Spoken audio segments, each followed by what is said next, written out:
MacGyver, SG-1, Chapter 12. The 11th Hour.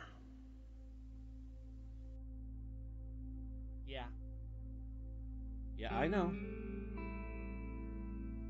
That's what he said. Oh, Cindy. I'm doing everything I can. Well, I have no idea. Okay.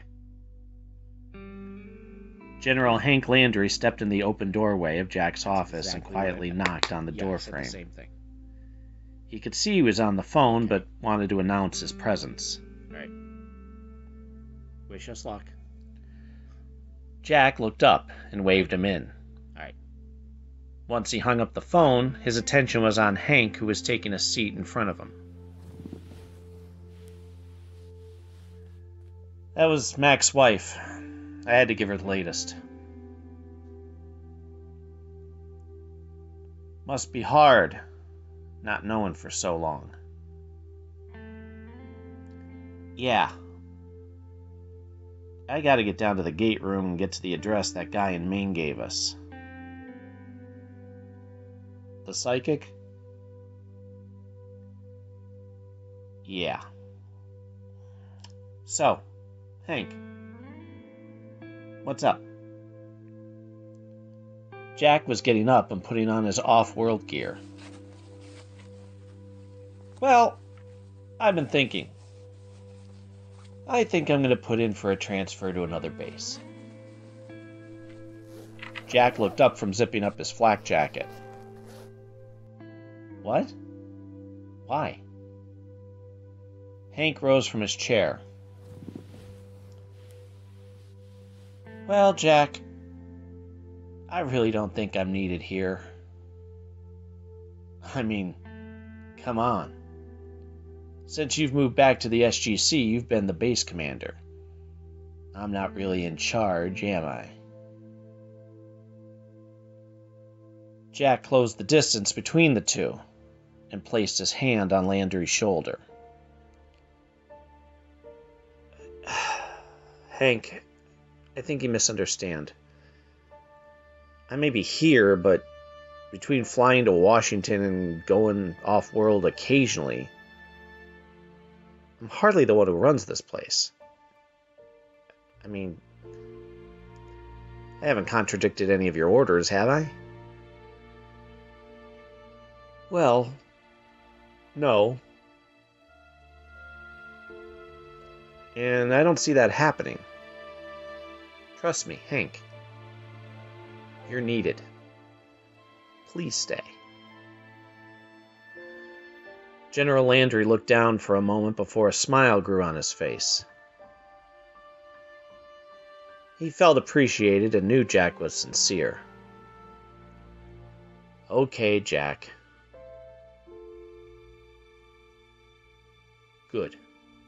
Plus, Jack added, who has time to break in a new general? They both smirked. So, last chance for finding Mac, eh? Yeah. Any issues I should know? No. There was some unauthorized off-world activity while you were gone, but whatever it was bounced off the iris and eventually stopped. Jack nodded with understanding as he put his taupe baseball cap on. So, nothing out of the ordinary then. The two men made their way into the adjoining conference room and down the spiral staircase into the control room where Jack confirmed that everything was a go with Sergeant Harriman. Giving one final glance down at the controls, Walter Harriman nodded back with a, "Yes, sir. Good luck, sir," as Jack continued down the next set of steps with Hank close behind. As he walked through the gate room doors, Jack could see his team standing at the base of the ramp, waiting for the wormhole to connect. They all turned to him with uneasy smiles. They knew what this trip meant. You excited, Jack? Daniel broke the silence. Nervous, actually. Jack answered as he adjusted his sleeve. From behind them, General Landry gave his support as best he could. Good luck, SG-1.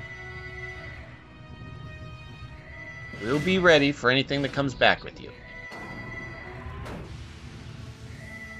Jack gave a reassuring nod as the wormhole connected.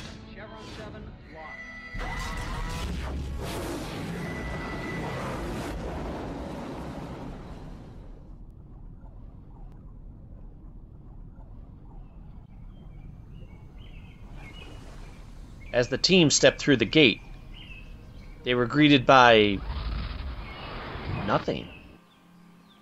An area of dry dirt and sand stretched out about 20 feet past the DHD before the first blades of grass started.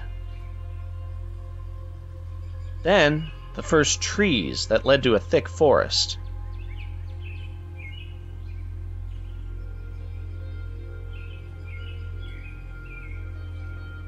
Other than the chirping sounds of birds from above and in the distance, they seemed to be alone.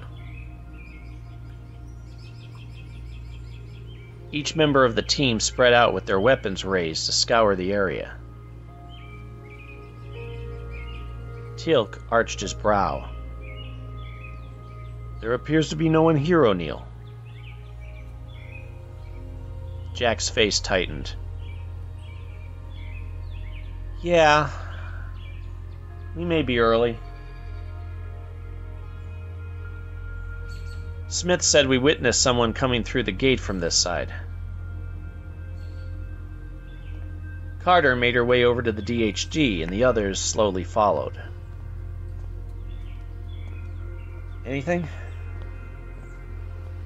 Jack said over his shoulder as he searched the tree line.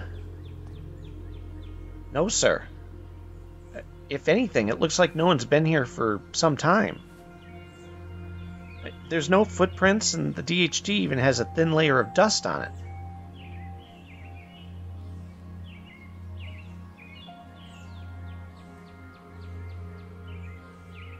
They stood quiet for a moment. Jack was getting nervous, and the others didn't know what to say.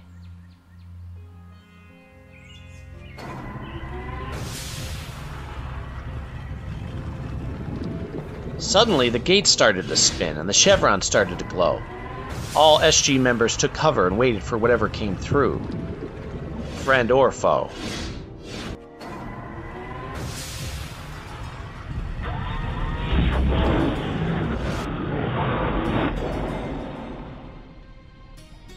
A moment after the wormhole connected, a bearded, shaggy-looking man ran from the blue rippling puddle and waited.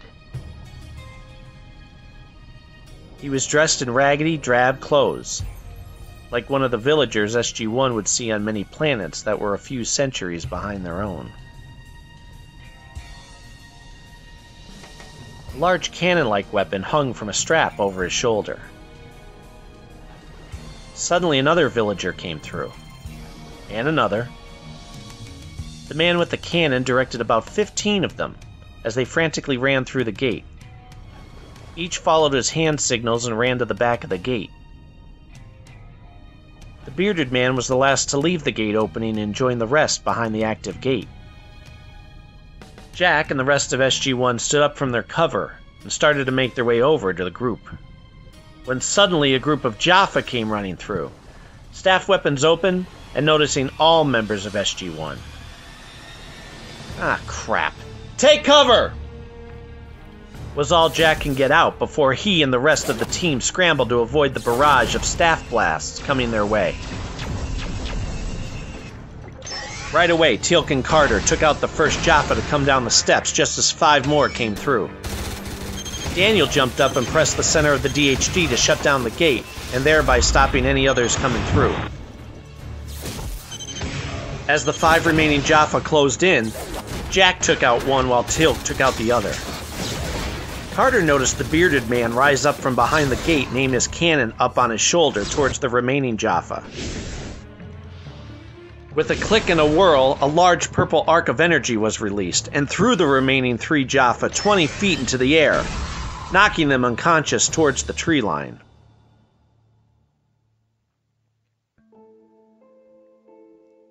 After a moment of silence, the rest of the villagers stood up and relaxed.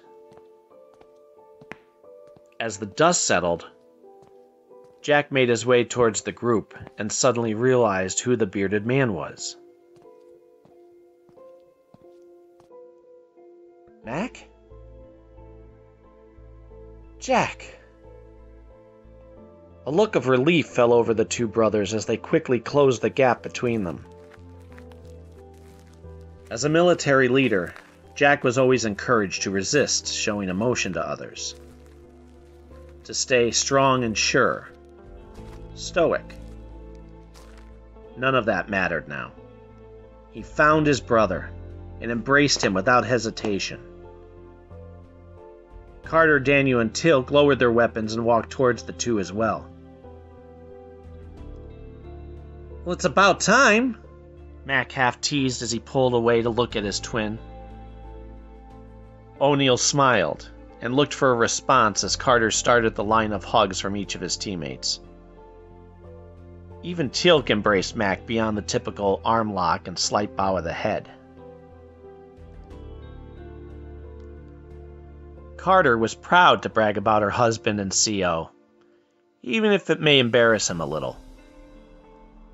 You have no idea what Jack went through to find you. Daniel was next to chime in. Oh, he was a wreck. He spent every waking moment trying to figure out where you could be. He was most distraught, MacGyver. Jack had kept his head down, trying to hide his emotion, or perhaps his embarrassment. Okay, that's enough of that. As they talked, Carter noticed a few of the villagers hog-tying the unconscious Jaffa with some of the rope and belts that made up their outfits. She suspected Mac had something to do with that. Mac gestured to one of the older members of the group. Guys, I'd like you to meet Keenick. He and his people have been giving me shelter while I found a way to get home. Teal'c bowed towards the white-haired man as the other 3 shook his hand. Thank you for that, Jack made sure to say before turning his full attention to Mac. He had to know what they were all wondering. So, where have you been? Where haven't I been? Once those guys on the Lucian Alliance took off in that ship, I was stuck. I hid and figured I could eventually knock them out and turn the ship around. At some point, though, they docked a bigger ship and entered hyperdrive or light speed or whatever you call it. Daniel smirked. Carter started to eye Mac's weapon now that she could get a better look. Mac saw her and slid it off his shoulder and handed it over so she can examine it while he continued. Once I was on the larger ship, I spent a lot of time hiding and trying to learn as much as I could about their agenda, and how to sabotage the ship. Eventually I was caught, and they weren't too happy with me, or the guys who brought me to them. They put me in a cage and executed 2 of the pilots. Jack interrupted. How many people did you see? I'd guess around 20. Just enough to pilot the big ship. I assume they had other scout ships out to get intel, and the one we saw was one of them. Jack nodded in understanding. Good to know.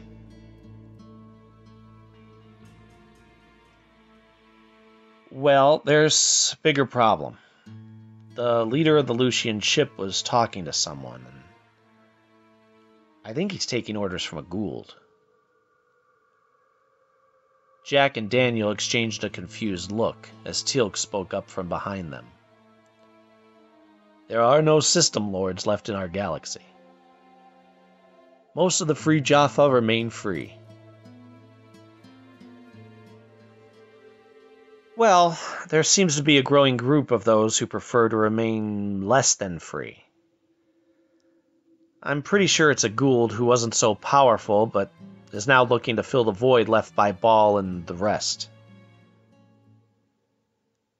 The group paused to contemplate what that could mean going forward, before Daniel asked, "So, how did you escape?" Well, they only patted me down for weapons, so they missed my Swiss Army knife. Once I short-circuited the system, I rigged the ship to lose power and took off in a smaller ship. Most of the crew scrambled to fix the ship, so I only had to take out a few guys before getting out of there. So, why not come back home? Jack was confused. 2 reasons. I had no idea where I was, and I got shot down. The team looked, waiting for more detail. My guess is they had a couple gliders in the vicinity and got the radios working quicker than I planned. I don't know how to pilot that ship as much as I'd like to, and I couldn't cloak it in time. And once I was clipped, I crash-landed on Koenig's planet. Since then, I've been trying to find a way home and causing some trouble along the way. Jack smirked, imagining his version of causing trouble. Yeah, we heard rumors of someone who was destroying Gould bases and couldn't be held captive. That would be him, all right. Koenig put his arm around Mac. Not only did he disrupt the Lucian Alliance and the Gould, but he helped our people become more self-reliant and become a force to resist anyone who tried to enslave us. The group behind him shouted a battle cry in unity in MacGyver's honor. That's great, Jack said with a smile despite his sarcastic tone at all the yelling. Once I got near a Stargate, I tried to send a message through since I knew the iris would be closed. Jack's eyes narrowed. How? Morse code. I rigged up a device to throw rocks through at a certain pattern. Thought it would work. Jack looked at Carter with some embarrassment. Yeah, it worked. We just weren't sharp enough to understand what you were doing. I wasn't there, and no one in the control room thought it was anything but unwanted guests. I'd like to think we would have figured it out eventually. Carter sheepishly added. Mac gave her a reassuring smile before she changed the topic. This cannon. Is it a force field emitter? Mac shook his head. Yeah.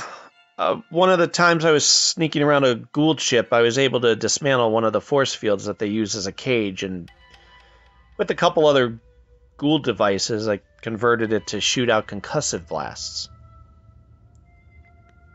Jack continued to smirk as he shook his head. So proud, even if he didn't understand it. Carter just kept looking over the device in awe.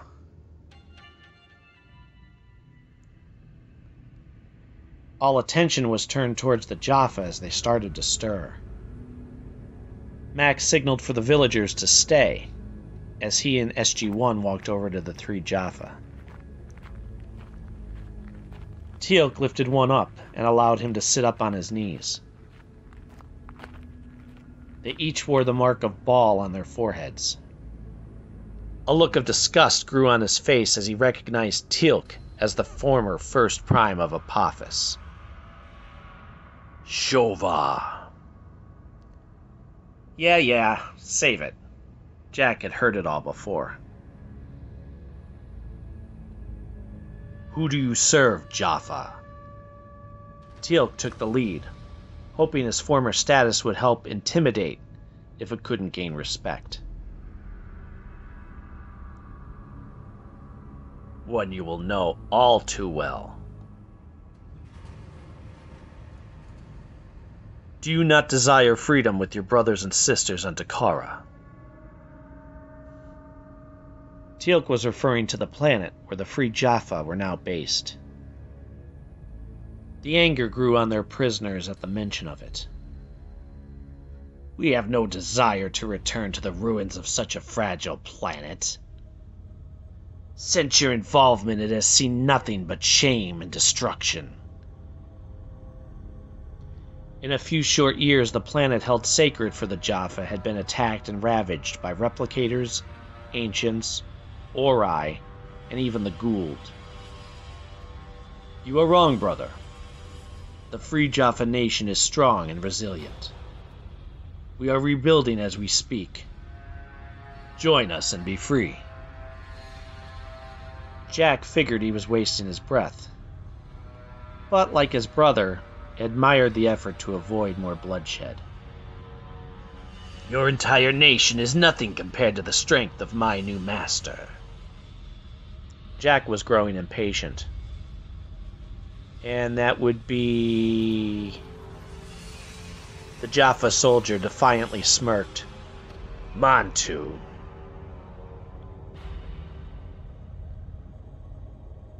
Jack looked back at the others. Anyone? Mantu? Daniel looked puzzled but tried to answer. Mantu was one of Ra's servants and later served under Baal. He was nothing to worry about. Many believed he died. They all turned back to their captive. My lord has since found a new, more compatible host. One of equal will and desire. He has already gathered many to his cause, and combined the armies of his former enemies. I'm sure they are on their way to dispense of you. Jack smirked. Well, we don't really plan on sticking around long enough to greet anyone today, so... You don't understand, Tari. Many of his forces have already infiltrated your feeble planet. Mac and Jack exchanged a look, stunned at what that could mean. The Jaffa before them smirked, then let out a sinister laugh.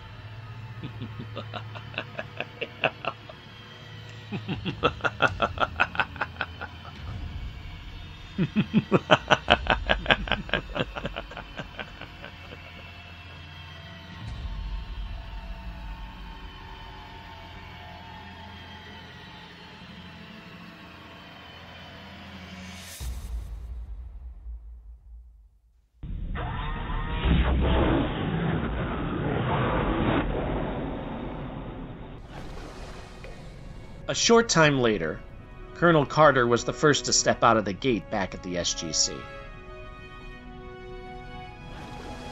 She gave the heads up that the refugees were next, and that the armed forces in the gate room could lower their weapons.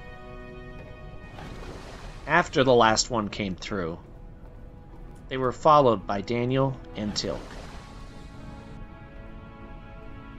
After a moment, and with all eyes on them, Jack walked through, with his arm around his brother, and a smile on his face. MacGyver looked worse for wear and in need of a shower and a shave, but none of that mattered to him. He was home. The room erupted in applause as the gate closed behind them.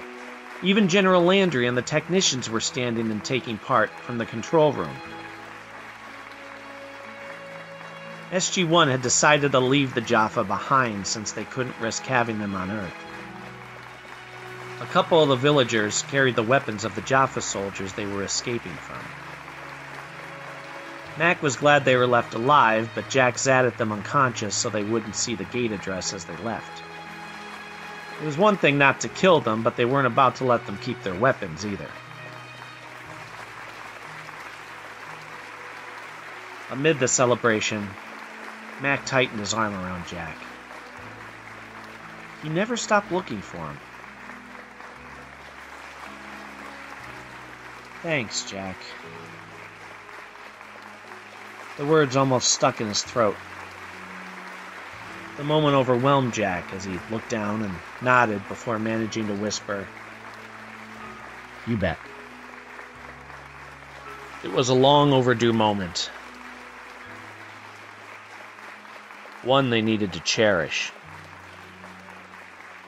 If Montu had forces already on Earth, things were about to get a lot darker. For everyone.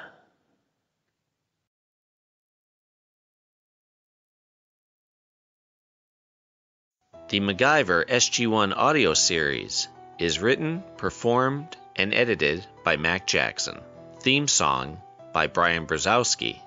Find us on the Forever Adventure Network, Facebook, Twitter, Instagram, and Patreon under Mac Jackson. Reviews can be left on iTunes, Stitcher, Spotify, and the Forever Adventure Network. Join today. This show is dedicated to Richard Dean Anderson and everyone that's part of the MacGyver and Stargate families. Thanks for joining the adventure. The Forever Adventure Network. Welcome to the adventure.